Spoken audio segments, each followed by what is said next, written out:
Hello, I'm Dr. Clare Steffen, and I am a psychologist, a life coach, wellness coach, business coach, and brain health coach, as well as a certified alcohol and drug counselor.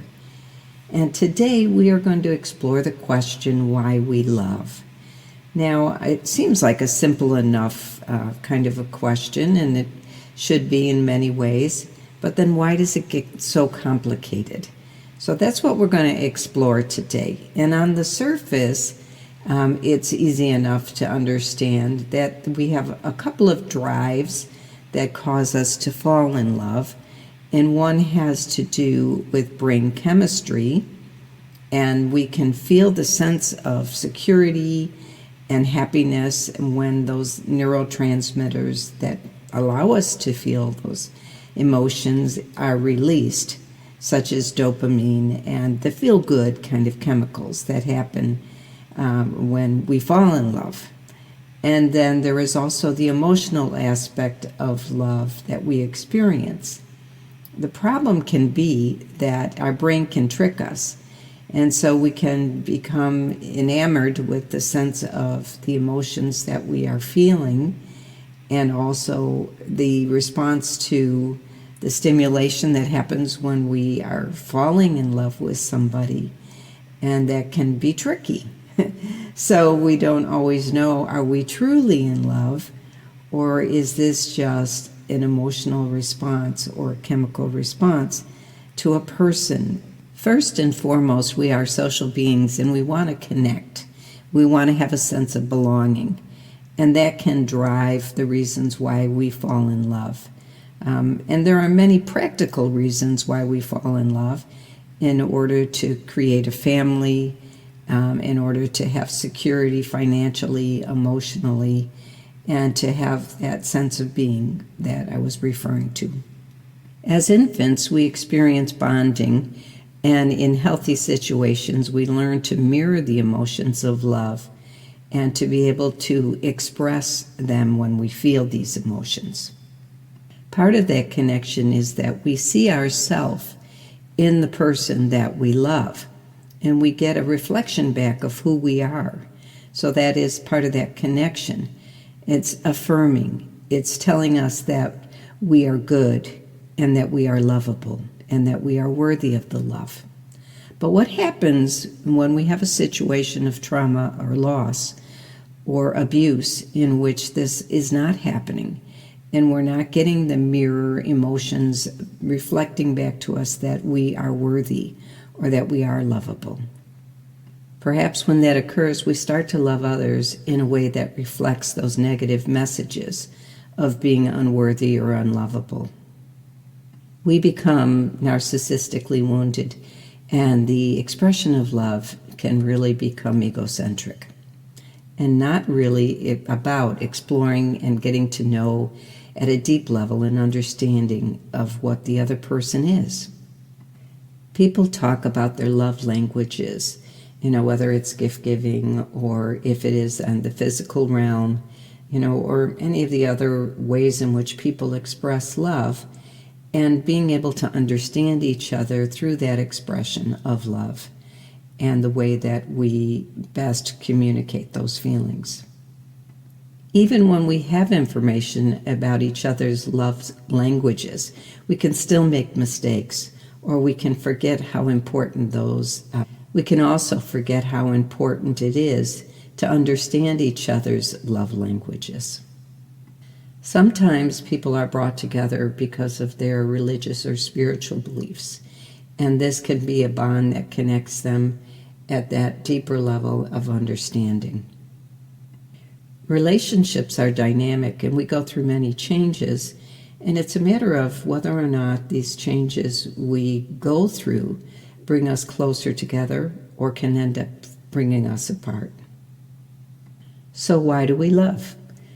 Sometimes you can see in the other person traits or characteristics that are lovable, or they remind you of someone you've loved in your life. Perhaps it's a parental figure. And so they're admirable traits that give you pleasure to be around. And certainly that's part of the love experience. But we're not perfect beings, and sometimes those things that are our most important strengths can be taxed or under stress. They may not come out as frequently as they do when we're dating. And under, that courting experience, people tend to put their best foot forward. And under stress, we may not be seeing those traits quite as frequently. You might begin to question why coworkers or other friends see the better part of your partner than you get to see. So this is where the simple question of why we love becomes more complex, and we start to question, why do we love this other person? And how is it that we fell in love with them in the first place? And trying to remember maybe what were those qualities that made us fall in love. In other episodes, I've shared with you my model, the Big Five of Healthy Relationships, and I'll just review it here briefly as a reminder. So the 5 elements are trust, respect, empathy, mutual support, and validation. And I broke these down, each of them having 3 different characteristics that explain or define them. So looking at trust, it is about honesty and it is about reliability. So in other words, knowing that your partner, your friend, your family member's behavior is reliable in such a way that it's consistent and that you know that you can take that to the bank, basically, that it's predictable, and that there's something there that you can count on. And the third element of that is consistency. And so, yes, it's reliable, but in a consistent manner. In other words, it will be, as I said earlier, predictable, and it will continuously be something that you know that you can count on from that person. When we're talking about respect in a relationship, it is having the integrity, in other words, doing the right thing whether anyone is looking or not, and respect for your personhood or your being, as well as respect for each other in the relationship. With empathy, it is about caring, and it's not just during times of grief and loss, but it's also the ability to be empathetic, to understand that each of us has limits and boundaries, and that those limits are significant and are an important part of our health, and not to try and push or coerce somebody past their limits of what is healthy or comfortable to them. When we are talking about being emotionally or mutually supportive, it is on an emotional level. It can be on a financial level. However that's defined out, doesn't necessarily have to be a traditional relationship with the old sense of the male being the provider. That's probably not too realistic in today's world, but however it gets defined out, that there is the availability to mutually support one another. And the third element of that is role responsibility. And again, that doesn't have to be traditionally defined. It's how you work it out as a couple and decide who is going to do what. And it's really important in that case to be speaking to each other's strengths so that it doesn't add to a stress in a relationship, so that you make a determination or decision as who does what best and what they do best. And this last element is something that people tend to not think about too much, but I spoke of it earlier, and that is the validation of the relationship. Validation of you as an individual, and that mirroring of reflecting back, who are you, through the relationship, through the eyes of that other person, seeing your strengths, seeing your being, and seeing you for who you truly and authentically are. And then validating personal boundaries within the relationship, which kind of comes back to that limits, that I was speaking about in just a minute ago, that those limits and boundaries are really important, and that each of us have these personal boundaries. In other words, places where you have to say, no, you can't come into this part of my being. this is something I have to protect because it is what keeps me healthy. So validating that in the relationship. And the last part being just validating the relationship itself. So acknowledging that it is a relationship for others to see. So typically we will see trust at the core of this, and that can be what really drives the relationship. But under certain circumstances, it may be that respect is equally important and is at the core of what is happening in a relationship that causes balance or imbalance. It can be a question of empathy and giving each other as much empathy as you give to others, or even that you might give to a stranger. And that mutual support sometimes comes in question. It might be at the core issue of what's happening in a relationship, and or that sense of validation of who am I, who are you, who are we as a couple, and being able to work through any issues that arise that are about any of these 5 elements, which are trust, respect, empathy, mutual support, and validation. I recently came across a model for well-being that I want to share with you that aligns closely with my own model and definition of wellness. And this one was put forth by Dr. David Weiss. In the model, he explores the dimensions of wellness. Dr. Weiss presents 8 different components of wellness that are connected to our choices around wellness, and the first one being emotional, second social, and spiritual is the third. The next 3 components are about our intellectual relationship, our emotional or mental, and third, our occupational choices. The last 2 are environmental and or financial.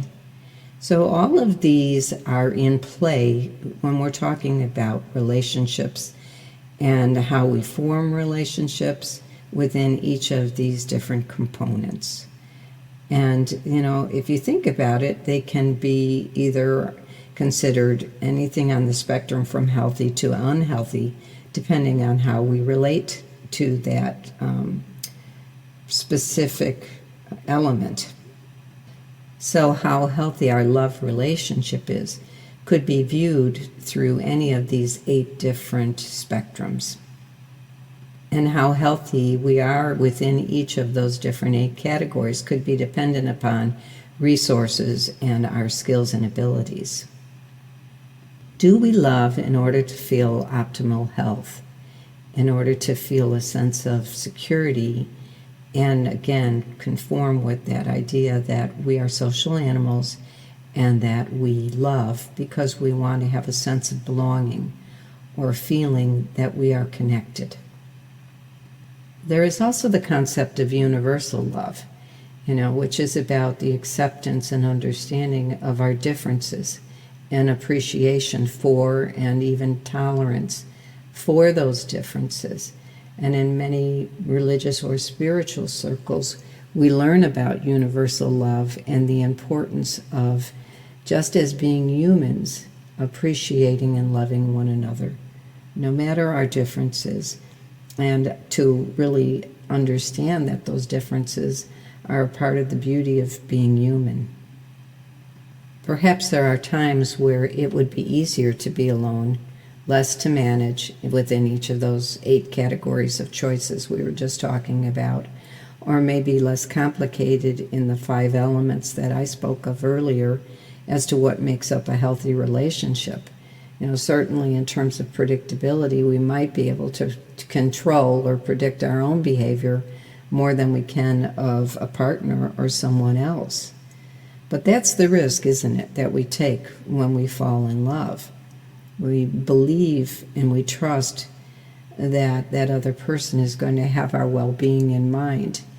And we put ourselves in a position of at risk, or taking the risk to trust that that's going to be respected.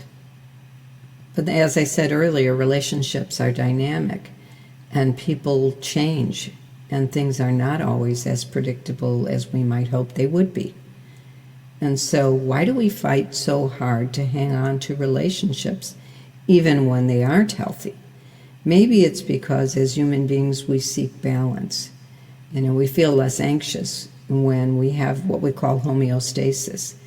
And that homeostasis occurs in all those different categories that we were speaking of that drive choice, all those 8 different categories that Dr. Weiss outlined so eloquently. Maybe on some level the answer is simple, that we love because we want to be loved. We want to be accepted. We want that validation that we are good and that we are worthy of love. But is that enough, or is that really a narcissistic kind of approach to loving? If we are narcissistically wounded, we may not be in a position to actually love in a healthy way. So we have to work through and figure out, who am I? What is it that is causing me imbalance in life? And how can I be healthier? So you could actually look at those 5 different aspects of a healthy relationship and assess this within yourself to see if the relationship you have to yourself in terms of that trust, respect, empathy, and mutual support for yourself within other relationships and validation is occurring, or whether or not you have some problems in those areas that need to be addressed or need to be changed in some ways in order to be healthier. As human beings, we are imperfect, but sometimes we can love each other for those imperfections. There can be something humorous about our imperfections, but what happens when it becomes a thorn in our side or it becomes an obstacle to loving?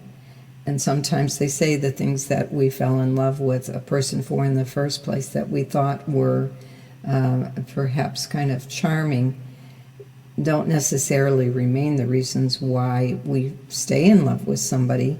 And in fact, those things may become the areas that we wish they would change, or they're no longer as cute or funny as they once were. So it does take work to get to know a person on a deep enough level to understand them in each of those different 8 categories that Dr. Weiss described, so we can understand what drives their choices in life, and we can figure out whether or not they are aligned with the choices we would make. Because if we don't do that, then there starts to be stress in a relationship. And it may be that they topple in such a way that it's harder to sustain a relationship and stay together and feel that connection that made you fall in love with a person in the first place. We know it's not enough to say, I love someone just because I don't want to be alone, or for financial reasons, or for the children, because children are intelligent and they figure out that you're not really loving each other in a healthy way. So that doesn't generally work very well for anyone. Some may say we love because it's a reason why we procreate and we continue on with the human species. There is scientific evidence to support that we are healthier when we love or when we feel loved, because we don't experience as much isolation and we have more support in all the different aspects that keep us healthy. We know the reasons why we love are truly not simple. It is a much more complicated question. And how it is that we even are successful in loving one another in this world is also a complex question. The way people approach dating and relationships has changed so much, even in the last 10 years. It continues to change, and maybe it's become more difficult to really get to know people on a deeper level in the way that we approach dating than it once was. People can present themselves in a way that shows them in the best light, and it might be deceptive, and so we have to work through those issues as well, especially in social media and places where people have an opportunity to deceive And then you might connect to somebody and think you have a partner who is somebody quite different than who they really are. Not to say that that couldn't happen in face-to-face experiences, it certainly does. But when you uncover something like that might have happened or is occurring, then you have a choice that you have to make and determine as to how are you going to remain healthy within the context of that relationship, or whether or not it might need to end in order for you to maintain your health. When that occurs, we might experience some sense of inadequacy or question our own ability to be worthy of love. But that doesn't have to be the case, and it certainly doesn't have to remain as a problem. So going back to the simple premise of where we started today, looking at why we love from that chemical experience and the release of the chemicals that make us feel good from our brain, and that being part of the reason why we love, because it simply makes us feel good, and emotionally how we feel, whether it brings us security or it brings us a sense of belonging or a sense of well-being about ourselves, are certainly good reasons why we love. And I think that will always be a part of the human experience and an aspect of why we love. There are many psychological reasons why we love, sometimes, simply driven by a fear of being alone. And it is on us really to explore our relationship to ourselves, to understand who am I, and to get to know what could be the reasons why you might be afraid to be alone. Is it because there's some sense of, thinking that you're not good enough or that you're not deserving the love? And if that's the case, then you have to find answers to that, because that's certainly not accurate information, or it's not rational or true. Ultimately, why we love is a complex question. It's not a simple question, but certainly each of us is intelligent enough to be able to figure out why we love. You may at times feel like, well, I'm not, and I'm certainly making a lot of mistakes. But even if that is true, that you're making mistakes, it doesn't mean that you're not worthy of the love, or that you're not capable of loving or deserving of it. So why we love is just not a hedonistic pursuit. In other words, it isn't just about feeling good. It is for many different reasons, some of which are spiritual, some of which are emotional. And when I talk about spiritual, I don't necessarily mean just religious. I also mean that sense of a higher sense of who you are as a person and being the best person you can be, and finding that this is true in a relationship with someone else, and that the relationship allows you to be the best person you can be.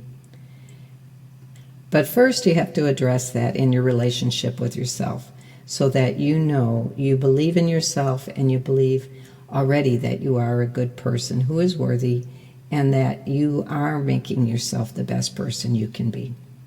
Certainly the world is a better place when we love each other universally, and that we respect our differences, and not only just with tolerance, but with a joy of our cultural appreciation for how each of us brings something wonderful that is a gift to the table that we can share with one another in a loving way. Perhaps the question of why we love is dynamic. It too is ever-changing because it is relational. I've said many times in other podcasts that everything in life is relational. So I think it is true that why we love is a relational question. We're capable of loving many different people in different ways throughout our life, and that each time we have love for someone, it improves us in some way. It does make us better, and we gain something by loving. Even if it is something as simple as that we have the ability to give something, and it doesn't have to be monetary, to someone else that helps them improve. We can love experiences. We can love our relationship with our animals. There's many ways in which we can love, all of which are good. Sometimes talk about things we are passionate about, like our hobbies. We can love to cook. We can love music. We can love films.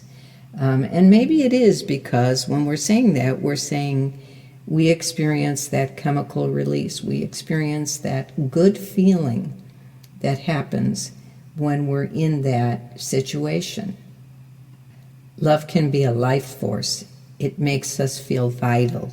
It makes us feel alive.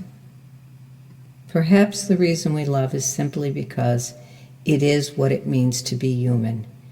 And as the Indian culture has told us, Native American Indian, that the best thing we can be on this earth is human. Perhaps that is the reason why we love.